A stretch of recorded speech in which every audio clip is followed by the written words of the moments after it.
finska medijska izjava. Smo vsi. Kulturni dan, Prešernov dan, kako ocenjujete današnjo dogajanje, kakšna je kultura leta 2024 v Sloveniji? Ja, verjetno je kultura leta 2024 precej bolj drugačna, kot je bila v Prešernovih časih, ampak tudi kultura gre v korak s časom, se razvija. Jaz moram reči, da sem prav uživala v današnji predstavi. Tudi zame je kultura vedno neko novo spoznanje, obogatenje življenja. Kultura pravzaprav je en del narodne zavesti, naše nacionalne biti in pa našega duhovnega življenja. Naroda, Slovenk in Slovencev ne bi bilo, če ne bi imeli svoje kulture. In zato je pomembno, da jo negujemo, da jo razvijamo, pa kakorkoli že. Tisti, ki jo najde v pisani besedi, je tako prav, tisti, ki jo najde v slikah, je tudi tako prav, tisti, ki jo najde v kretnjah, je tudi prav, samo da mu obogati notranji svet. Kako pa ocenjujete politično kulturo? Ta trenutek je zelo veliko napetosti, ima po vaša koalicija še prihodnost, odnosi so razrahljani? Poglejte, politična kultura gre tudi v korak s časom. Jaz si upam trditi, da v slovenskem parlamentu, v državnem zboru je ta kultura na nekoliko višji ravni, kot je bila, in upam, da bo šla še višje. Ne bi govorila o kakšni razrahljanosti, mislim pa, da bodo vsi akterji našli svoj skupni kulturni jezik. Mogoče zadovoljni z razpletom Dominika Švarc-Pipan, relacija SD-Golob? Oprostite, jaz mislim, da danes je dan za kulturo in da je prav, da se tudi pogovarjamo o tem, tako da se bomo zdržala komentarjev na teh političnih temah. Vam pa lahko povem, da sem optimistična, da nekako sem tudi že povedala svoje lastno mnenje o tej zadevi v smislu, ali bi moral slediti odstop, razrešitev in tako naprej. Mislim pa, kot sem že rekla, da ima koalicija lepo kulturno prihodnost, kljub temu, da kdaj pridejo kakšne ovire. Hvala lepa. Hvala.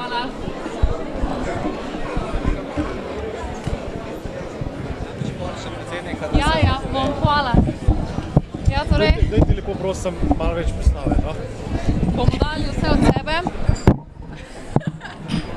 Ja, torej, gospa ministrica, ocena stanja, kako zadovoljni so lahko pri nas kulturniki, kaj se dogaja, smo v trendu z razvitim svetom, smo na poti tja, kamor si želimo. Slovenska kultura ni le v trendu z razvitim svetom, ampak je tista, ki postavlja tudi svetovne trende. To smo videli tako lani na frankfurtskem knjižnem sejmu, tako tudi konec koncev s to proslavo, katere je režiral Edvard Kluk, res en naših najizjemnejših umetnikov, za katerega smo lahko res ponosni, da ustvarja tukaj. In hkrati tudi vsi številni nagrajenci, nocojšnji, tako prejemniki glavne nagrade kot Prešernovega sklada, letošnji in pretekli, ki kažejo točno to. Njihova delo doma in mednarodna prepoznavnost v tujini sta tisto, ki promovira Slovenijo kot državo, ki je napredna, prodorna in ima izjemno uspešne kulturnike, umetnike in umetnice. Danes je torej Prešernov dan, ko prebiramo ta dela za nazaj, kaj mogoče se kot družba, kot tudi mogoče politika lahko naučimo, katere tiste vrednote, na katere velja spomniti v današnjem dnevu. Kot prvo smo lahko v Sloveniji izjemno ponosni, da sploh imamo državni praznik posvečen kulturi. To ni samoumevno. Praznujemo ga od vojnih časov, kar je posebna simbolika, in vse dotlej se postavlja kulturo v središče družbe. Včasih na to kot država malce pozabimo, ampak tudi čas pandemije in čas največje naravne katastrofe lanskoletnih poplav sta pokazala, da je kultura in umetnost v družbi nujna, da so to tista temeljna, ki nas opominjata na to, kakšni želimo kot družba biti, solidarni, vključujoči, da moramo biti odprti za pogovor, dialog in pa tudi gledati v prihodnost. ne moremo postati družba prihodnosti, solidarnostni in usmerjeni v neko zeleno politiko, če ne bomo upoštevali tudi tega, da moramo ohranjati našo dediščino za zanamce. Hkrati pa seveda je kultura tisti steber družbe, ki prav tako kot vsak drug potrebuje stabilne pogoje za delo, kajti le v takih pogojih lahko ustvarjajo tudi naše največje umetnine.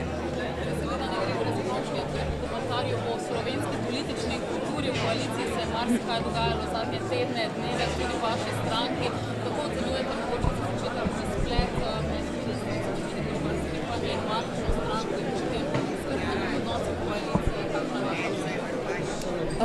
V Levici smo vedno zagovarjali in tudi sami želimo posebljati najvišjo politično kulturo. To pomeni, da moramo kot nosilci političnih funkcij, kot javne osebnosti delovati vedno spoštljivo, moramo tvoriti dialog z vsemi. Hkrati pa seveda se moramo obnašati na svojih funkcijah transparentno in odgovorno.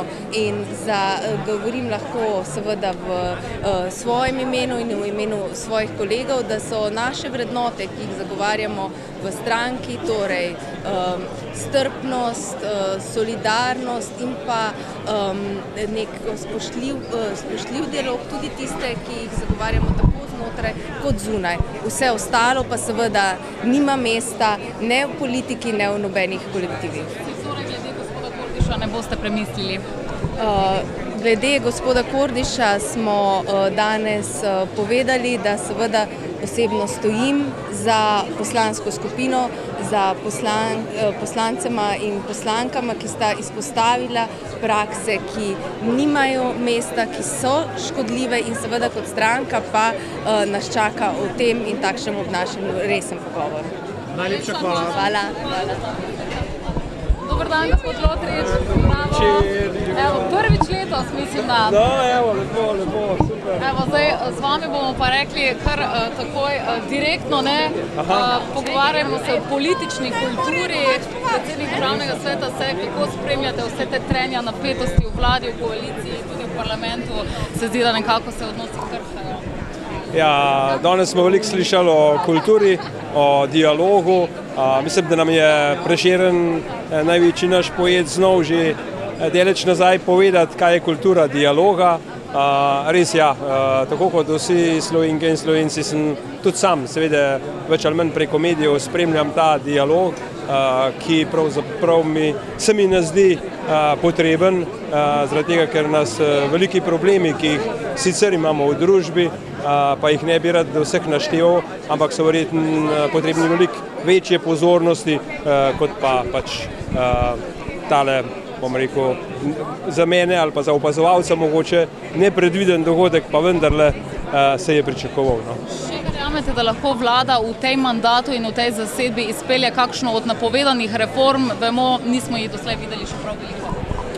Pravzaprav reform v celoti si težko predstavljam, me bo zelo presenetil, čeprav smo stopili na pot reforme, davčne reforme, vendar, če bomo hoteli to rešiti, pomeni se reformo ne samo davkov, pač pa tudi prispevkov, trošarin, vseh dajatev, ki jih tako ljudje kot pa podjetja plačujejo, in se mi zdi, da zato praktično v tem mandatu ni več časa, če zavzamemo, da več kot vsaj eno leto moramo nameniti razpravam in potem že pademo pač v leto volitev, se pravi par mesecev prej, kar pa ne verjamem, da se bo zgodila potem reforma. Komentar. Dejali ste, da ste preko medijev spremljali to sago sodno stavbo, pa potem imamo napovedano interpelacijo glede nakupa računalnikov, pa potem vidno skrhane odnose med vodstvom SD-ja in Golobom. So to neke, bom rekla, dogodki, ki smo jih Slovenci vredni, ki so dostojni za ta čas in prostor?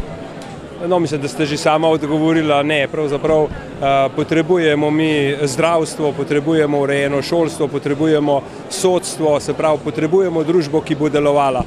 in verjamem, da ljudje, ki se trenutno ukvarjajo s temi problemi, ne vidijo problemov, ki jih čutimo Slovenci in Slovenke. In jaz bi se rad zavzel za to, da v miru rešujejo nastale težave tisti, ki so za to poklicani, se pravi naše druge službe, politika pa vse napore mora pač vložiti v dobro ljudi, za kar smo jo pač izvolili.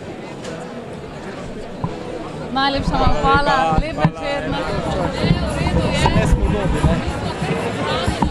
Težko prideš, a veš, skozi meč. Bomo kar zelo neposredni. Politična kultura pri nas, marsikaj smo videli v koaliciji v zadnjih tednih, dneh. Kakšna je vaša ocena stanja, ima to še kakšno prihodnost? Poglejte, v Novi Sloveniji smo izjemno kritični do potez te vlade.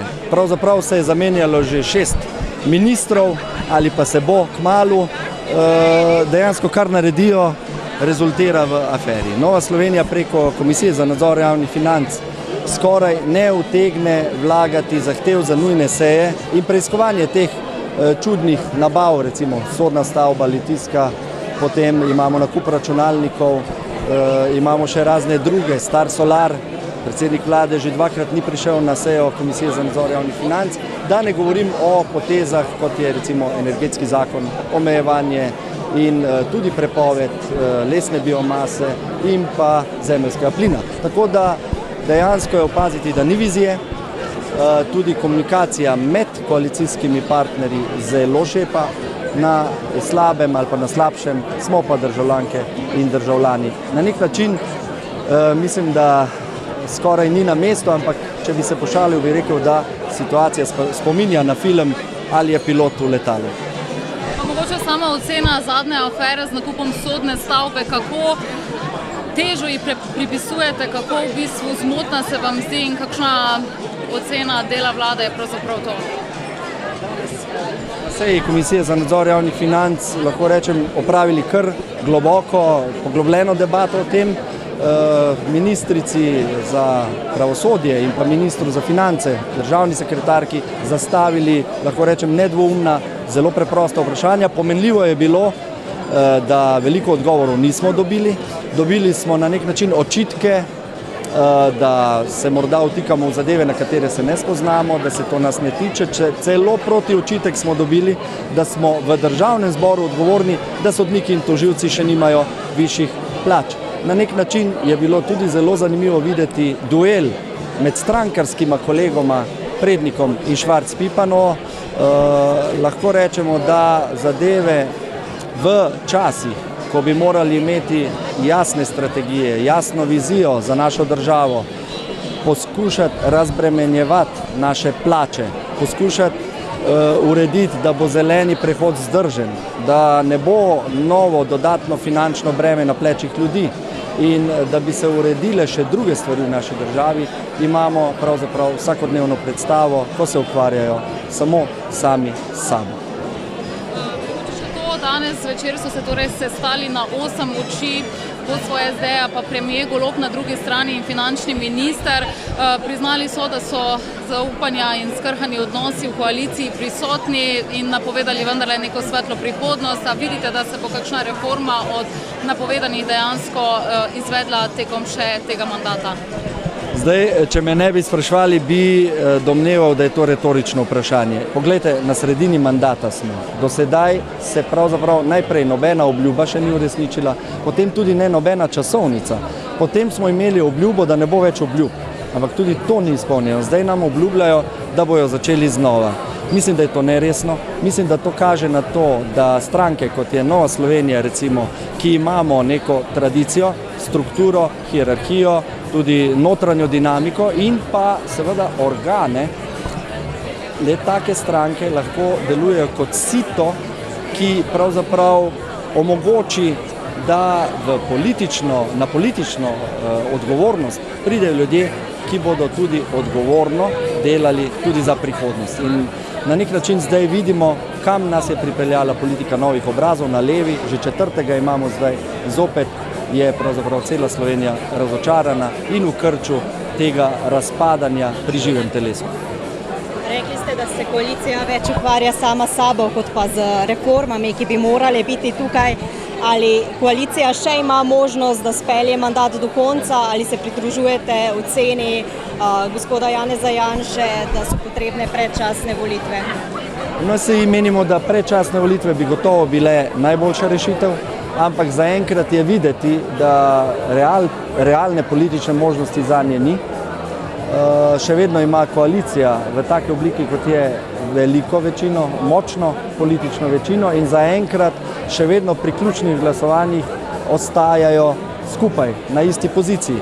Seveda pa to ni dobro za državo in za državljanke in državljane. Zato lahko rečem, da bo morda pritisk različnih skupin, zdaj imamo že pritisk zaposlenih v zdravstvu, imamo pritisk sodnikov, tožilcev, pritisk kmetov, ki so ga le začasno, mislim, da ustavili. Ko bojo ljudje še zaradi visokih položnic za energijo, za ogrevanje, šli na ulice in izražali pritisk, kot so to storili v Velenju, potem mislim, da tudi tako močna politična večina takega pritiska dolgo ne more vzdržati. Težko napovedujem, verjetno je, da bodo vsaj blizu konca mandata ostali skupaj, zgolj iz teh namenov, da obdržijo te pozicije. Upam pa, da bodo tudi državljanke in državljani na volitvah končno spredvideli in odločili tako, da ne bomo spet priča novi taki žalostni zgodbi novih obrazov. A to kaže na rezultat za evropske volitve? Evropske volitve so izjemno pomembne. Tematike, ki so za nas v Sloveniji pomembne, torej energetska prihodnost, energetska samostojnost, pomen jedrske energije, zeleni prehod, legalne in ilegalne migracije in razlikovanje med njimi, torej urejanje legalnih migracij in pa preprečevanje ilegalnih migracij in še nekatere druge teme so tudi na evropskem nivoju, lahko rečem, tako pomembne, da moramo v Sloveniji izbrati ljudi, ki so operativni in ki so razumni glede tega, ki bodo prisluhnili ljudem in bodo naš glas tudi na evropskem nivoju. Zato so evropske volitve letos še posebej pomembne in Nova Slovenija se pravzaprav na to odziva tako, da gremo z izjemno močno listo, ki jo bomo kmalu nekje do pomladi tudi predstavili. Gotovo pa vidite naše pozicije, razumen zeleni prehod, nobenih norosti, kot je prepovedovanje lesne biomase ali zemeljskega plina, ampak postopno, vzdržno prehajanje na obnovljive vire in pa seveda velika vloga jedrske energije v energetskem miksu Slovenije. Preprečevanje ilegalnih migracij in vsega, kar je njihova posledica, spodbujanje in regulirano urejanje legalnih migracij, kajti trg dela potrebuje delovno silo, poskrbeti je treba tudi za integracijo teh ljudi, ne nazadnje pa je potrebno tudi poskrbeti za naše temeljne vrednote, na katerih Evropska unija in Slovenija sloni. Eno zdravo domoljubje, spoštovanje, lahko rečem svoboda govora, svoboda misli in v tem smislu Nova Slovenija nagovarja ljudi. Hvala lepa. Lep praznik vsem. Ja, hvala enako. Vse dobro. Vlado, drži se, tudi tebi lep praznik.